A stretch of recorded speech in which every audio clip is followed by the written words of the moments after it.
Process ವಿಚಾರಧಾರೆ ಏನಿತ್ತು ಬಹಳ ಅಂದರೆ ದೂರದೃಷ್ಟಿ ಆಗಿರಬಹುದು, ಜೊತೆಗೆ ನೀವು ತಾವು ಹೇಳಿದಾಗೆ ಜನರ ಹಿತಕ್ಕೋಸ್ಕರ ಅನ್ನೋಂಥದ್ದು. ತಾವು ಹೇಳಿದಾಗೆ ಒಂದು 11 ವರ್ಷದಲ್ಲಿ ಒಂದು 88 ಸಿನಿಮಾಗಳು, ಅದ್ರ ಜೊತೆಗೆ ಸರ್ ಅಣ್ಣವ್ರ ಜೊತೆ ಆ್ಯಕ್ಟ್ ಮಾಡ್ತಾರೆ. ಅಪೂರ್ವ ಸಂಗಮ ಅನ್ನೋಂಥದ್ದು ಅಷ್ಟೇ ಅಲ್ಲ, ನಿರ್ದೇಶನ ಮಾಡುವಂಥ ಒಂದು ಮುತ್ತಿನ ಕಥೆ. ಅಂಬರೀಷ್ ಒಂದು ಸಿನಿಮಾ ಮಾಡ್ತಾರೆ, ಹೊಸ ತೀರ್ಪು ಅಂತ ಮಾಡಿದ್ರು. ಹೌದು ಹೌದು. ಜೊತೆಗೆ ಮಾಲ್ಗುಡಿ ಡೇಸ್ ಮಾಡಿದ್ವಿ. ಅದೊಂದು ಭಾಳ ಏನು ಭಾರತಕ್ಕೆ ಹೆಮ್ಮೆ ತರುವಂಥದ್ದು. ಇವತ್ತಿಗೂ ಮಾಲ್ಗುಡಿ ಡೇಸ್ ಅಂತಂದರೆ ಒಂಥರ ದೊಡ್ಡ ವಿಷಯ. ಯಾಕಂದರೆ ದೂರದರ್ಶನದಲ್ಲಿ ಸೌತ್ ಇಂಡಿಯಾದಿಂದ ಹೋಗಿರೋಂಥ ಒಂದು ಹಿಂದಿ ಸೀರಿಯಲ್ ಅದು. ಅದಕ್ಕೆ ಪಾಪ್ಯುಲಾರಿಟಿ ಸಿಗೋದೆಲ್ಲ ಒಂದ್ಸರಿ ನೀವು ಕೆಲಸ ಮುಗಿಸಿದ ಮೇಲೆ ಅದರ ಕತೆ ಬರೆದವರು ನಮ್ಮ ಆರ್ ಕೆ ನಾರಾಯಣವರು. ಆರ್ ಕೆ ನಾರಾಯಣ್ ನಾನು ಯಾವ ಸಿನಿಮಾನು ಮಾಡೋದಕ್ಕೆ ನಾನು ಪರ್ಮಿಷನ್ ಕೊಡೋದಿಲ್ಲ ಅಂತ ಆ ನಿಲುವಲ್ಲೇ ಇದ್ದರು. ಗೈಡ್ ಸಿನಿಮಾ ಆಯಿತು, ದೇವಾನಂದಗೆ ರೈಟ್ಸ್ ಕೊಟ್ಟರು. ಗೈಡ್ ಸಿನಿಮಾನು ಇವತ್ತಿಗೂ ಭಾಳ ಕ್ಲಾಸಿಕ್ ಅಂತಲೇ ಹೇಳ್ಬೋದು. ಅಂಥ ಸಿನಿಮಾ ಅಂದರೆ ನಮಗೆಲ್ಲ ಆರ್ ಕೆ ನಾರಾಯಣಿಗೆ ತುಂಬ ಬೇಜಾರಾಗೋಯ್ತು ಆ ಸಿನಿಮಾ ನೋಡಿ.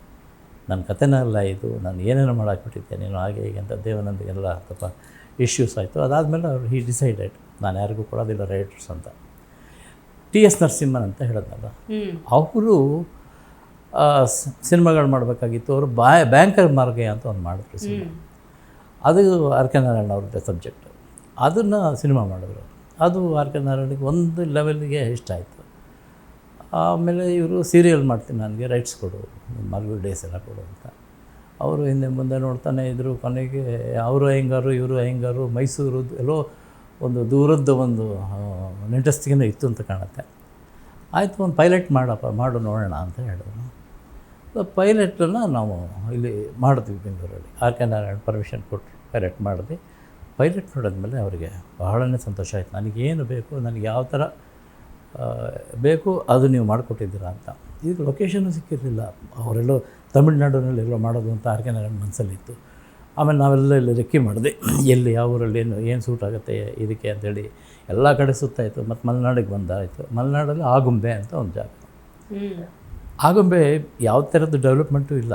ಅದು ಏನು ನಡೆದಿದೆಯೋ ಅದು ಒಂದು ಬಸ್ ಬರುತ್ತೆ. ಬಸ್ ಅಲ್ಲಿಂದ ಸೌತ್ ಕೇಂದ್ರ ಕಡೆಗೆ ಹೋಗುತ್ತೆ. ಉಡುಪಿಗೆಲ್ಲ ಹೋಗೋರು ಆಗುಂಬೆ ಕ್ರಾಸ್ ಮಾಡ್ಕೊಂಡು ಹೋಗಬೇಕು.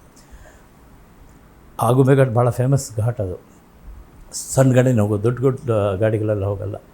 ಆ ಥರ ಒಂದು ಏನು ಅಂಡರ್ ಡೆವಲಪ್ಡ್ ಇದು. ಅಲ್ಲೇನು ಬೆಳೆಯೋಕ್ಕೂ ಸಾಧ್ಯ ಇಲ್ಲ, ಅಥವಾ ಯಾವ ಥರದ್ದು ಕಮರ್ಷಿಯಲ್ ಆ್ಯಕ್ಟಿವಿಟಿನೂ ಸಾಧ್ಯ ಇಲ್ಲ, ಏನೂ ಇಲ್ಲ. ಏನೇನಿದೆಯೋ ಬ್ರಿಟಿಷರ ಕಾಲದಲ್ಲಿ ಏನೇನು ಮನೆ ಕಟ್ಟಿದಾರೋ ಅದೇ.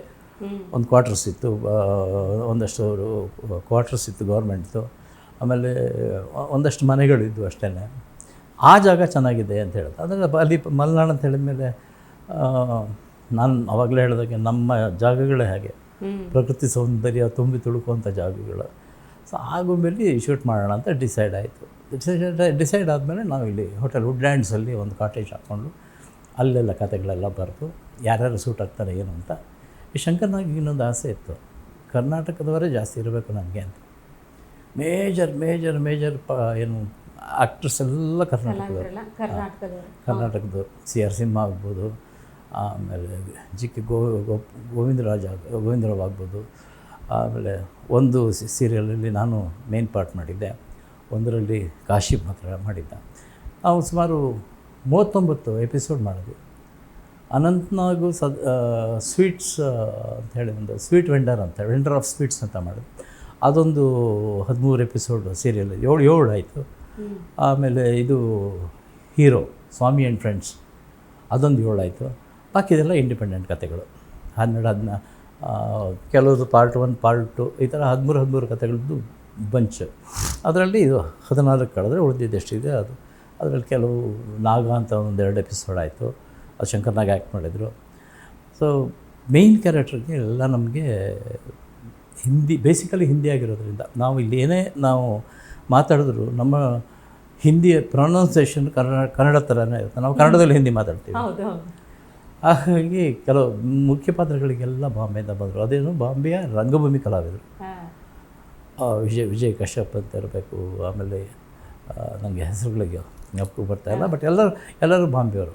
ಜೊತೆಗೆ ನಮ್ಮ ರವೀಂದ್ರ ಕಲಾಕ್ಷೇತ್ರದಲ್ಲಿ ನಮ್ಮ ಏನು ವೃತ್ತಿ ರಂಗಭೂಮಿ ಮತ್ತು ಅಲ್ಲಿ ಹವ್ಯಾಸಿ ಕಲಾವಿದರು ಎಲ್ಲ ಭಾಳ ಸ್ವಲ್ಪ ಲೋ ಲೆವೆಲಲ್ಲಿ ಇನ್ಕಮ್ ಇದ್ದವರು, ಅಂಥವ್ರನ್ನೆಲ್ಲ ಕರ್ಕೊಂಡು ಹೋದ್ವಿ. ಒಂದು 20-25 ಜನ. ನಾವು ಶೂಟಿಂಗ್ ಆಗಬೇಕಾದ್ರೆ ಅವ್ರು ಬರಬೇಕಲ್ಲಿ ಬಟ್ಟೆ ಹಾಕ್ಕೋಬೇಕು, ನಿಂತ್ಕೋಬೇಕು, ಯಾವ ಸೀರೆ ಇದೆ ಅಂತ ಹೇಳ್ತೀವಿ ಅಲ್ಲಿ ಬರಬೇಕು.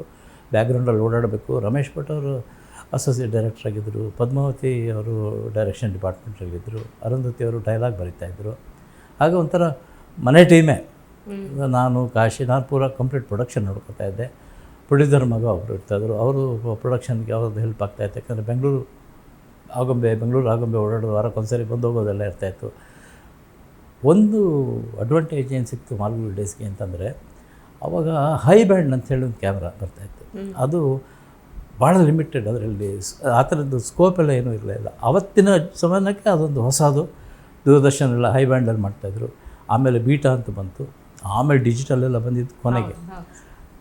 ಆ ಶಂಕರ್ನಾಗಿ ಕ್ಯಾಮ್ರಾದಲ್ಲಿ ನೋಡಿದಾಗ ಅದರಲ್ಲಿ ಆ ಆಗುಂಬೆ ಪರಿಸರ ಆಗಿದೆಯಲ್ಲ, ದೊಡ್ಡದಾಗಿದೆ, ಬ್ಯಾಕ್ಗ್ರೌಂಡಲ್ಲಿ ಬೆಟ್ಟ ಗುಡ್ಡಗಳೆಲ್ಲ ಕಾಣುತ್ತೆ. ಅದು ಈ ಕ್ಯಾಮ್ರಾದಲ್ಲಿ ಲಿಮಿಟ್ ಆಗುತ್ತೆ, ಅಷ್ಟು ಸಿಕ್ಕೋದಿಲ್ಲ ಝೂಮ್ ಹಾಕೋದಾಗಲಿ.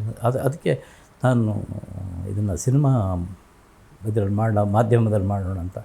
ಬಟ್ ಅದು ಆ ಡಿಸಿಷನ್ ಎಲ್ಲಿವರೆಗೆ ಎಷ್ಟು ಸಮಂಜಸವಾಗಿತ್ತು, ಆಮೇಲೆ ಗೊತ್ತಿಲ್ಲದೇನೋ ಆವತ್ತಿನ ಆ ಡಿಸಿಷನ್ ಇವತ್ತು ಮಾಲ್ಗುಡಿ ಡೇಸು ಚಿನ್ನದ ಮೊಟ್ಟೆ ಇಡೋ ಕೋಳಿ ಆಗೋಯ್ತು. ಹೌದು ಸರ್, ಎಷ್ಟೇ ಬಾರಿ ಪ್ರಸಾರ ಆಗಲಿ ಜನ ಅದೇ ಒಂದು ಉತ್ಸಾಹದಿಂದ ನೋಡುವಂಥ. ಅದನ್ನ ಕ್ವಾಲಿಟಿ ಇಳಿಯಲ್ಲ. ಸಿನಿಮಾದಿಂದ ಕನ್ವರ್ಷನ್ ಮಾಡ್ಕೊಂಡ್ರೆ ಡಿಜಿಟೈಸ್ ಮಾಡಿಬಿಟ್ರೆ ಅದ್ರ ಕ್ವಾಲಿಟಿ ಹಾಗೆ ಇರುತ್ತೆ. ಹಾಗಾಗಿ ಏನಾಗೋಯ್ತು, ಅದನ್ನು ಸಿನಿಮಾದಲ್ಲಿ ಮಾಡ್ತೀನಿ ಅಂತ ಹೇಳಿದ್ರು. ಡೈರೆಕ್ಟ್ರು ಅವ್ರನ್ನ ಕನ್ವಿನ್ಸ್ ಮಾಡಿ ಅವ್ರ ಪ್ರೊಡ್ಯೂಸರ್ನ ಒಪ್ಪಿಸಿ ಸಿನಿಮಾ ಫಾರ್ಮೆಟಲ್ಲಿ ಮಾಡಿದ್ವಿ. ಮೊದಲನೇ 13 ಎಪಿಸೋಡು ನಾವು ಇಂಗ್ಲೀಷ್ ಮತ್ತು ಕನ್ನಡ ಎರಡೂ ವರ್ಷನ್ ಮಾಡಿದ್ವಿ. ನಾನು ಆ್ಯಕ್ಟ್ ಮಾಡಿದ್ದು ಕನ್ನಡ ಇಂಗ್ಲೀಷ್ ವರ್ಷನೇ. ಆಮೇಲೆ ಮಂದೀಪ್ ರಾಯ್ ಅಂತ ಇದ್ದ, ಅವರೆಲ್ಲ ಎಲ್ಲ ಇಲ್ಲಿ ಬಂದು ಸೆಟ್ಲ್ ಆಗಿಬಿಟ್ಟಿದ್ರು. ಆಮೇಲೆ ಅಲ್ಲಿ ಬ್ಯಾಂಕಲ್ಲಿ ಗುರುಮೂರ್ತಿ ಅಂತ ಒಬ್ಬ ಇದ್ದ. ನಾನು ಮೇಜರ್ ಅವ್ರು ಮಾಡಿದೆ. CR ಸಿಂಹ, ಲೋಕನಾಥ್ ಅವರು, ಆಮೇಲೆ ರಾಮಕೃಷ್ಣ ಅವರು ಕನ್ನಡ, ನಮ್ಮ ಪುಟ್ಟಣ್ಣ ಕಣ್ಗಾಲು ಅವ್ರ ಜೊತೆಯವರು. ಆಮೇಲೆ ಮೇಕಪ್ಗೆ ಟೆಕ್ನಿಷಿಯನ್ಸ್ ಎಲ್ಲರೂ ರಂಗಭೂಮಿಯವರನ್ನೇ. ಮೇಕಪ್ ರಾಮಕೃಷ್ಣ ಅಂತ ಇದ್ದರು, ಇನ್ನೊಬ್ಬ ಮಲ್ಲೇಶ್ ಹರ್ತಿ ಅಂತ ಇದ್ದ. ಎಲ್ಲ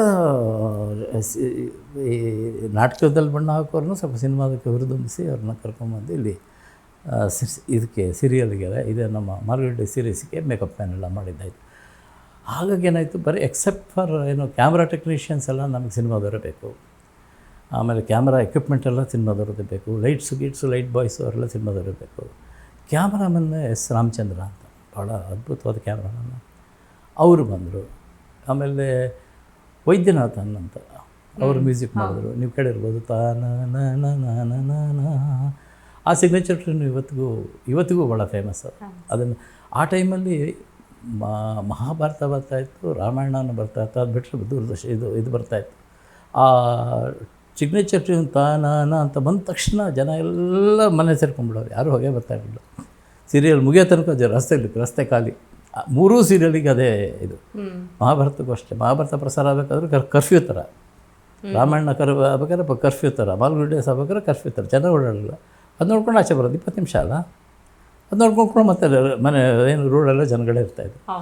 ಅಂಥ ಒಂದು ಅದ್ಭುತ ಸೀರಿಯಲ್ ಅದು. ಒಳ್ಳೆಯ ಹೆಸರು ಬೇರೆ ಕೊಡುತ್ತೆ. 39 ಎಪಿಸೋಡ್ ನಾವು ಮಾಡ್ತೀವಿ. ಆಮೇಲೆ ಇನ್ನು ಕವಿತಾ ಲಂಕೇಶ್ ಅವರನ್ನು ಇದನ್ನು ಮಾಡಿದ್ರು. ಹಾಗಾಗಿ ಅದು ಈಗ ಏನು ಒಂದು ಮೈಲಿಗಲ್ಲು ಅಂತ ಹೇಳ್ಬೋದು. ಕನ್ನಡದವರು ಒಂದು ಹಿಂದಿ ಸೀರಿಯಲ್ ಮಾಡಿ ಆ ಲೆವೆಲಿಗೆ ತೊಗೊಂಡೋಗಿದ್ದಿದೆಯಲ್ಲ, ಅದು ಒಂದು ಲೆಕ್ಕಕ್ಕೆ ಭಾಳ ಹೆಸರು ಕೊಟ್ಟಂಥ ಇದು. ಇಷ್ಟು ಆ್ಯಕ್ಟಿವಿಟಿ ಶಂಕರ್ನಾಗ್ ಮಾಡ್ತಾಯಿದ್ದ. ಅದು ಹ್ಯಾಕ್ ಮಾಡ್ತಾಯಿದ್ದ ಏನು ಅಂತಲೇ ಗೊತ್ತಿಲ್ಲ. ಆದರೂ ತಲೆಯಲ್ಲಿ ಏನಾದರೂ ಇಟ್ಕೊಂಡೇ ಇರ್ತಾಯಿದ್ದ, ಏನಾದ್ರು ಅದು ಮಾಡಬೇಕು, ಇದು ಮಾಡಬೇಕು ಸರ್. ನಿಜ ಸರ್, ಅಂದರೆ ಶಂಕರ್ನಾಗ್ ಅವರು ಕನ್ನಡ ಚಿತ್ರರಂಗದಲ್ಲಿ ಈಗ ಅವರೊಂದು ಸಿಗ್ನೇಚರ್ ಸ್ಟೈಲ್ ಆಫ್ ವಾಕಿಂಗ್ ಏನಿದೆ, ನಡಿಗೆ ಏನಿದೆ, ಒಂದು ಸ್ಟೈಲ್ ಡ್ಯಾನ್ಸ್ ಆಗಿರ್ಬೋದು, ಸಂತೋಷಕ್ಕೆ ಹಾಡು, ಸಂತೋಷಕ್ಕೆ ನೋಡಿದ್ರೆ ಗೊತ್ತಾಗ್ಬಿಡುತ್ತೆ. ಇನ್ನು ಒಬ್ಬ ರೊಮ್ಯಾಂಟಿಕ್ ಹೀರೋ ಅಂತ ಅಂದ ತಕ್ಷಣ ಇವತ್ತಿಗೂ ಒಂದು ಎವರ್ಗ್ರೀನ್ ಹಾಡು ಅಂದರೆ ಜೊತೆಯಲ್ಲಿ ಅನ್ನೋಂಥದ್ದು. ಅಂದರೆ ಒಬ್ಬ ನೊಂದ ಪ್ರೇಮಿಯಾಗಿ ನಲಿವಾ ಗುಲಾಬಿ ಹೂವೆ ಹಾಡು ಕೇಳಿರ್ಬೋದು. ಒಂದು ಆಳವಾದ ಪ್ರೀತಿ ನೋಡೋದಕ್ಕೆ ನನ್ನ ಜೀವ ನೀನು ಹಾಡು ನೋಡಿರ್ಬೋದು. ಅಂದರೆ ನಟನೆ ಅವರು ಅಂದರೆ ಪ್ರತಿಯೊಬ್ಬರಿಗೂ ಚಿರಪರಿಚಿತ. ಟಿವಿ ವಿಕ್ರಮ, ದೇಶ ನಿಮ್ಮ ಕೈಯಲ್ಲಿ. ಈ ಕಾರ್ಯಕ್ರಮ ನಿಮಗೆ ಇಷ್ಟ ಆಗಿದ್ರೆ ಲೈಕ್ ಮಾಡಿ, ಶೇರ್ ಮಾಡಿ. ಟಿವಿ ವಿಕ್ರಮದ ಕಾರ್ಯಕ್ರಮವನ್ನು ನಿರಂತರವಾಗಿ ವೀಕ್ಷಿಸಲು ಸಬ್ಸ್ಕ್ರೈಬ್ ಮಾಡಿ, ಬೆಲ್ ಬಟನ್ ಒತ್ತಿ.